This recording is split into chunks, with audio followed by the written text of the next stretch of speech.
मैं हूं सुरभि। 40 दिन बाद तेजस्वी यादव पटना लौट चुके हैं।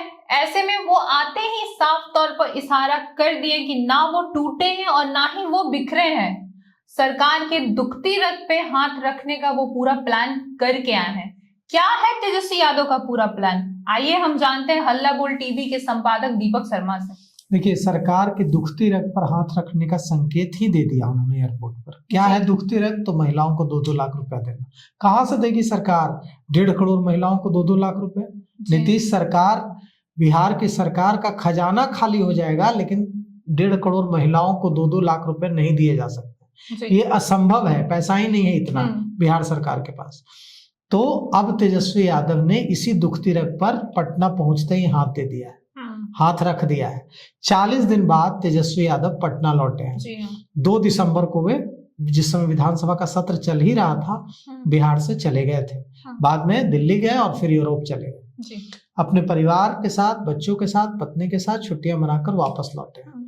अब जब वे वापस लौटे हैं तो उन्होंने एयरपोर्ट पर, पटना एयरपोर्ट पर बिल्कुल साफ कह दिया है कि सरकार महिलाओं को दे 2-2 लाख रुपए।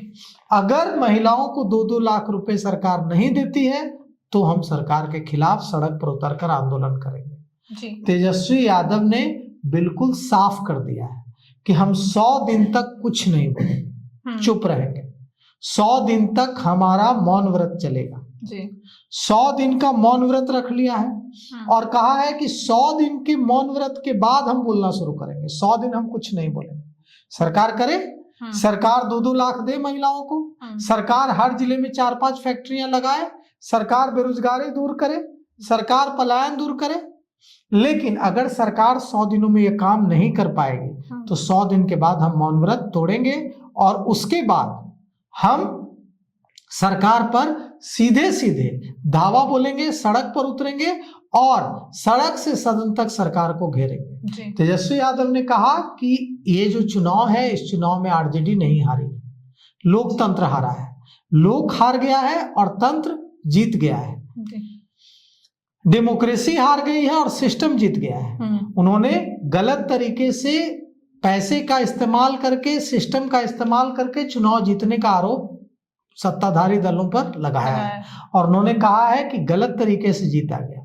साथ ही साथ उन्होंने यह भी इशारा दे दिया है, जैसा कि आपने शुरू में ही कहा, बिल्कुल सही कहा सुरभि आपने, कि जब तेजस्वी यादव जा रहे थे तो बड़ा टूटे हुए से दिख रहे थे, बिखरे हुए से दिख रहे थे, लग रहा था कि वो हिले हुए हैं, शेकन है एकदम। लेकिन जब लौटे हैं तो पूरे जोश में दिख रहे हैं और उत्साह से भरे लबरेज दिख रहे हैं। लग ही नहीं रहा है कि इतनी करारी हार का सामना उन्होंने किया है। वो पूरा उन्होंने आते ही अल्टीमेटम दे दिया है। और तेजस्वी यादव के आने के बाद राजद के कार्यकर्ताओं में भी जो निराशा थी वो दूर होती दिख रही है, क्योंकि एयरपोर्ट पर ही जो कार्यकर्ता मौजूद थे उन्होंने नारे लगाने शुरू कर दिए कि तेजस्वी यादव जिंदाबाद, तेजस्वी यादव जिंदाबाद। तो तेजस्वी यादव के आते ही तेजस्वी यादव जिंदाबाद के नारे लगने लगे हैं। अब तेजस्वी यादव के सामने बड़ी चुनौतियां हैं। आज ही चिराग पासवान ने कहा है प्रेस कॉन्फ्रेंस करके कि राष्ट्रीय जनता दल और कांग्रेस के विधायक हमारे साथ आने के लिए परेशान हैं।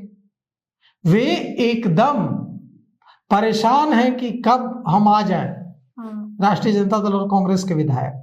तो ऐसे में सवाल यह उठता है कि क्या तेजस्वी यादव अपनी पार्टी को एकजुट रख पाएंगे? और पार्टी क्या, परिवार में भी बहुत सारी चुनौतियां हैं। तो हम तेजस्वी यादव के प्लान पर बाद में बात करेंगे। पहले आप देखिए कि तेजस्वी यादव ने क्या कुछ कहा है। और आप सब लोग जान रहे हैं कि पिछले साल जो है चुनाव जो है संपन्न हुआ है और पिछले चुनाव में लोकतंत्र में लोक हारा है और तंत्र जीती है। आप कह सकते हैं कि लोक की हार हुई है और तंत्र की चुनाव में जीत हुई है।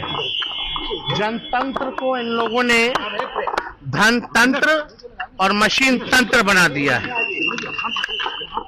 हम लोग सब लोग जानते हैं कि क्या षड्यंत्र रचा गया छल कपट से ये लोग चुनाव जीते। लेकिन नई सरकार कैसे बनी है ये पूरा देश और बिहार की जनता जानती है। लेकिन फिर भी हम लोग जो मौजूदा जो सरकार है, क्योंकि हम लोग सकारात्मक राजनीति करते हैं, तो 100 दिन तक इस सरकार के निर्णय और नीति पे हम कुछ नहीं बोलेंगे। और देखते हैं कि 100 दिन बाद कब हमारी माताओं बहनों को 2-2 लाख रुपया मिलता है, 1 करोड़ नौजवानों को नौकरियां कब मिलती है, हर जिलों में 4-5 कारखाने लगाने की बात की गई है। लगते हैं कि नहीं लगते हैं, 100 दिन तक हम कुछ नहीं बोलेंगे।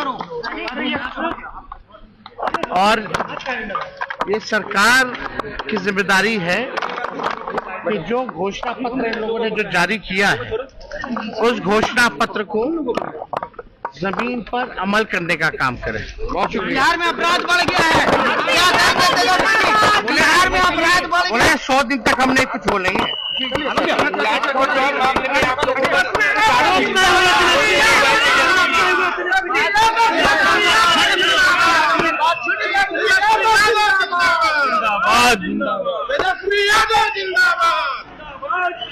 तो देखिए, तेजस्वी यादव ने ऐलान कर दिया है कि अब 100 दिन का मौन व्रत रखेंगे और जैसे ही सरकार के 100 दिन पूरे होंगे उसके बाद अपना मौन व्रत तोड़ेंगे और एकदम टूट पड़ेंगे सरकार पर। पूछेंगे कि बताइए कब दीजिएगा 2-2 लाख रुपए 1.5 करोड़ महिलाओं को जिनको 10-10 हजार रुपए दिए। बताइए कि 4-5 फैक्ट्रियां हर जिले में कब खोलिएगा, कब बेरोजगारी दूर कीजिएगा। तो अब सरकार ने बहुत निशाना साध लिया तेजस्वी यादव पर, बहुत तोड़ लिया उनकी पार्टी। अब तेजस्वी यादव निशाना साधने के मूड में आ गए। तो अब देखिए तेजस्वी यादव क्या कुछ आगे करते हैं 100 दिन पूरे होने के बाद। सरकार को 100 दिन का अल्टीमेटम तेजस्वी यादव ने दे दिया। जी, तेजस्वी यादव ने आते ही सरकार को खुले में चुनौती कर दिया है। अब ऐसे में देखना होगा कि सरकार क्या करती है और 100 दिन के बाद तेजस्वी यादव का अगला कदम क्या होता है। इस पे आपकी क्या राय है, हमें कमेंट करके जरूर बताएं। ऐसे ही तमाम खबरों के लिए बने रहें हल्ला बोल टीवी के साथ। धन्यवाद।